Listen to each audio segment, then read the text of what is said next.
ఒక చాలా చిన్న సినిమా ఒక అపార్ట్మెంట్లో తీసి ఒక ఇద్దరు బ్రదర్స్ డైరెక్టర్స్ మ్యాక్సిమము 1-2 అపార్ట్మెంట్లో సూపర్ చీప్ బడ్జెట్లో 4-5 యాక్టర్లతో తీశారు సినిమా ఒకటి. అది ఎప్పుడు థియేటర్లో రిలీజ్ అవ్వాలి అసలు ఆ సినిమా. అది ఒక యూనివర్సల్ స్టూడియోలోను హాలీవుడ్ స్టూడియోలో అక్కడ ఒక ఎగ్జిక్యూటివ్ చూసి ఆ డైరెక్టర్ని పిలిచి నాకు బాగా నచ్చింది, కొంచెం థియేటర్లో రిలీజ్ అయ్యేలాంటి సినిమా మీరు ఏమైనా చేయగలుగుతారా, అలాంటి స్టోరీ ఏమైనా ఉందా మీ దగ్గర అని అడిగితే వాళ్ళు ఆ టైంలో ఒక స్టోరీ ఇచ్చారు. That is the most expensive film ever made in Hollywood ఆ టైంలో, మేట్రిక్స్. ఓకే. మేట్రిక్స్ ట్రైలాజీ తీసిన వచాస్కి బ్రదర్స్ వాళ్ళ కాలింగ్ కార్డ్ ఏంటంటే చాలా సూపర్ లో బడ్జెట్ ఒక అపార్ట్మెంట్లో తీసిన బౌండ్ అనే సినిమా. ఇది ఎప్పుడైంది 25 ఏళ్ళ క్రితం నేను చెప్పేది. ఆ టైంలో also at least they had to make a film cheap అయినా. ఇవాళ రోజున మీరు షార్ట్ ఫిల్మ్తో ఇంప్రెస్ చేయొచ్చు. 10 నిమిషాల షార్ట్ ఫిల్మ్లో కూడా మీరు మీ పర్ఫార్మెన్స్ ఎట్లా తీసుకురాగలుగుతారు, మీ టేకింగ్ ఎట్లా ఉంది, మీ ఎడిటింగ్ ప్యాటర్న్ ఎట్లా ఉంది, మ్యూజిక్ ఎట్లా వాడుతున్నారు, సౌండ్ ఎట్లా వాడుతున్నారు, ఇదంతా మీరు ఒక 10 నిమిషాల్లో ఒక ఎక్స్ట్రాడినరీ షార్ట్ ఫిల్మ్ తీస్తే ఏ ప్రొడ్యూసర్ ఇంప్రెస్ అవ్వకుండా ఎట్లా ఉంటాడు దాంట్లో విషయం ఉంటే. ఈ యాక్సెస్ అనేది మీకు మొత్తం ఇంతవరకు ప్రపంచం ఎప్పుడు రాల. ఎక్కడో ఏలూరులోనో లేకపోతే గోరఖ్పూర్ నుంచో వాడు అసలు బాంబేకో హైదరాబాద్కో వచ్చి బయట నుంచి నా దగ్గర కథ ఉంది సార్ ఏనండి సార్ అంటే మేము చేసినట్టు మేము ఆ టైంలో అవసరం లేదు. ఇప్పుడు ఇది నా పేరు, ఇది ఇది మీకు అంటే యూట్యూబ్లో లింక్ చూడండి. మీరు 100 మందికి పంపిస్తే 10 మంది చూస్తారుగా, 5 చూస్తారుగా. ఎగ్జాక్ట్లీ 5 వాళ్ళకి నచ్చితే వాళ్ళు 50 మందికి పంపుతారుగా. సో మీకు యాక్సెస్ టు ఇంటరాక్షన్ అనేది ఒక ఎక్స్ట్రాడినరీ అవైలబిలిటీ ఉంది. అందుకని మీకు ఫిల్మ్ మేకర్స్ ఎక్కువైపోతారు. కానీ ఆ కాంపిటీషన్లో బెస్ట్ బయటకు వస్తుంది. కానీ అట్లీస్ట్ మీకు డెమోక్రటైజేషన్ అందరికీ వచ్చింది opportunity. Eventually only the best will survive. కానీ ఆపర్చునిటీ రాకపోవటం వలన మీ టాలెంట్ మరుగున పడిపోవడం జరగదు. ఇప్పుడు ఏమవుతుంది, వాడికి ఒకవేళ టాలెంట్ ఉన్నా కూడా వాడికి ప్రెజర్స్ ఉంటాయి. ఫైనాన్షియల్ ప్రెజర్ అవ్వచ్చు, ఫ్యామిలీ ప్రెజర్ అవ్వచ్చు, వాడి ఊరు వదిలి బయటికి రాలేకపోవచ్చు, వాడి మీద ఆధారపడే వాడి కుటుంబం అవ్వచ్చు. ఇలాంటి రకరకాల ప్రెషర్స్ తోటి చాలామంది వాళ్ళకు ఉన్న ప్యాషన్ని చంపుకుంటారు. ఎందుకు మీకు గ్యారంటీ లేదు. వెళ్ళి మీరు ట్రై చేసినా దొరుకుతుందా దొరకదా ఏంటి ఏమవుతుంది దాని తర్వాత నా పరిస్థితి ఏంటి అని మీకు ఒక భయం ఉంటుంది.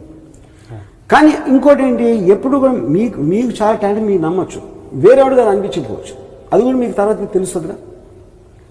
అప్పుడు మీరు జస్ట్ యూట్యూబ్లో ఒక సినిమా తీసి మీకున్న బెస్ట్ కేపబిలిటీ ఇది నాది, ఇంతకన్నా బెటర్గా నేను తీయలేను అని మీరు ఫీల్ అయిన రోజు అది యూట్యూబ్లో పెట్టి మీరున్న ఊర్లోంచి లింక్ పంపించండి అందరికీ.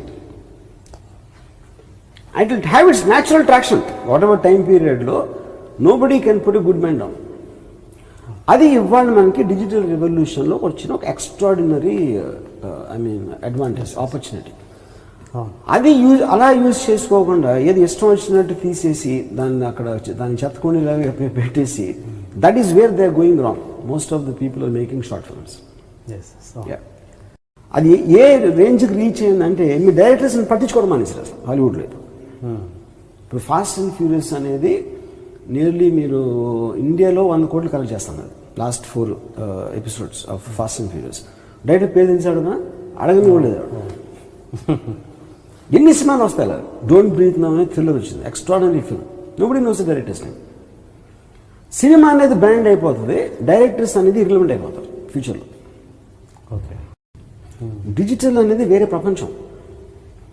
నేను ఇక్కడ తీసింది కొలంబియాలో 10 మంది చూడవచ్చు, ఇండియాలో 5 చూడవచ్చు, వాళ్ళకున్న సెన్సిబిలిటీ బట్టి. సో మీరు కొలంబియన్ లాంగ్వేజ్లో తీసిన నార్కాస్ని సూపర్ సబ్ టైటిల్స్తో విజయవాడలో చూస్తున్నారు అంటే అది వాళ్ళు ఇంగ్లీష్ ఈ లాంగ్వేజ్ డబ్ చేయలేదు కదా. వాళ్ళు తెలుగు వాళ్ళ కోసం తీలా, కొలంబియా కోసం కూడా తీలా. కొలంబియాలో నాకు తెలిసి లీస్ట్ వ్యూస్ ఉంటాయి దానికి నార్కాస్కి. సో డిజిటల్ అనేది ఒక సెపరేట్ ప్రపంచం. అది రీజన్స్కి దానికి సంబంధం లేదు. మన తెలుగు సినిమా తీసి తెలుగు మార్కెట్, హిందీ మార్కెట్ అట్లా అనుకోవటం అనేది చాలా స్టూపిడ్ వ్యూ. అది క్రియేటివ్ టెర్రరిస్ట్లో రాడికల్కి టెర్రరిస్ట్కి ఉన్న డిఫరెన్స్ ఏంటంటే టెర్రరిస్ట్ అనేవాడు టెర్రర్ క్రియేట్ చేస్తాడు, రాడికల్ అనేవాడు ఎస్టాబ్లిష్మెంట్కి అగెయిన్స్ట్ ఆలోచిస్తాడు. సినిమా ఇండస్ట్రీకి కానీ సినిమా ఫీల్డ్ కానీ యాక్సెస్ లేని దగ్గర దొరుకుతాడు ఈ రాడికల్స్ అనేవాడు. మీకు మెయిన్ స్ట్రీమ్లో ఉన్న ఎవరు కూడా రాడికల్స్ ఉండలేదు, ఎందుకంటే ఆల్రెడీ ఒక దీనికి అలవాటు పడిపోయి ఒక కైండ్ ఆఫ్ స్ట్రక్చర్డ్ థింకింగ్లోకి వెళ్ళిపోతాడు. ఆడియన్స్కి ఏం కావాలి, ఏ సినిమా ఫ్రైడే సినిమా ఎలా ఆడింది, సాటర్డే సినిమా ఎలా ఆడింది, ఆ దాంట్లోకి వెళ్ళేటప్పటికి ఇండస్ట్రీలో అందరూ ఒకేలా ఆలోచన మొదలు పెడతారు. And they will forget that 90% of them fail anyway. మీకు ఎప్పుడైనా ఒక ఇంప్రెషన్ క్రియేట్ చేయగలగటం అనేది రాడికలే. ఇప్పుడు నేను శివ తీసినప్పుడు రాడికల్, ఆ టైంలో ఉన్న సినిమాలు అన్నింటికీ ఒక ఎగెయిన్స్ట్గా తీసాను కాబట్టి అయింది, కానీ నాట్ బికాస్ ఆఫ్ ద హిట్లు చాలా వస్తాయి చాలా మందికి. కరెక్ట్. శివ ఎంత హిట్ అయిందో నాకు తెలిసి అంటే నంబర్స్ ఇటువంటి పాటలు పుట్టింటి పడిచారు కూడా హిట్ అవుతుంది, ఎన్నో సినిమాలు హిట్ అవుతాయి. కానీ ఇంపాక్ట్ ఎప్పుడు వస్తుంది మీకు దాంట్లో ఉన్న ఒక రాడికల్నెస్, ఒక డిఫరెంట్ అప్రోచ్, ఒక షాకింగ్ అప్రోచ్ అనేది మీ మనసు మీద ఇంపాక్ట్ వస్తుంది కాబట్టి అది నిలబడిపోతుంది.